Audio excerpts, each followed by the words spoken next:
रसूल करीम सल्लल्लाहु अलैहि वसल्लम ने फरमाया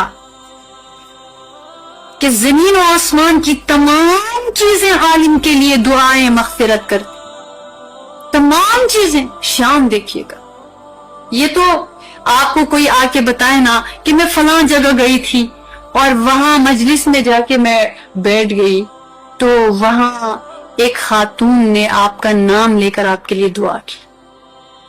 सुभान अल्लाह, इतनी खुशी होती है इस चीज से कि आपकी तारीफ की और आपके लिए आपको दुआ दे रही थी, तो वो बंदा इतना खुश होता है कि उसके लिए दुआ करता है कि माशाल्लाह उसने मुझे अच्छाई के साथ याद रखा, उसने मेरी तारीफ की और मेरे लिए दुआ की।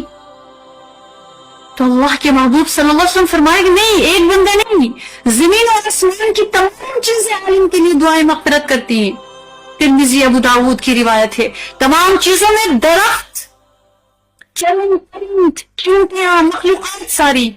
और अल्लाह रब्बुल आलमीन ने अपने कलाम में अज़ीम शान में फरमाया कि सब मेरी तस्बीह करते हैं लेकिन तुम्हें नहीं पता कि उनका तरीका क्या है।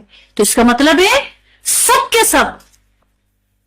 शान देखिएगा कि ये कुरान सीख रहा है, ये सीरत सीख रहा है और अल्लाह रब्बुल आलमीन जमीन और आसमान की चीजों को उस बंदे की मग़फ़िरत पे लगा के रखा हुआ है।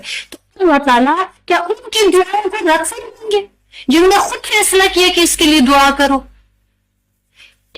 अल्लाह ताला उनकी दुआओं के बगैर भी मग़फ़िरत फरमा सकते हैं, लेकिन ये शान करवाई है उनकी कि ये मर्तबा, ये शान, ये रुतबा है।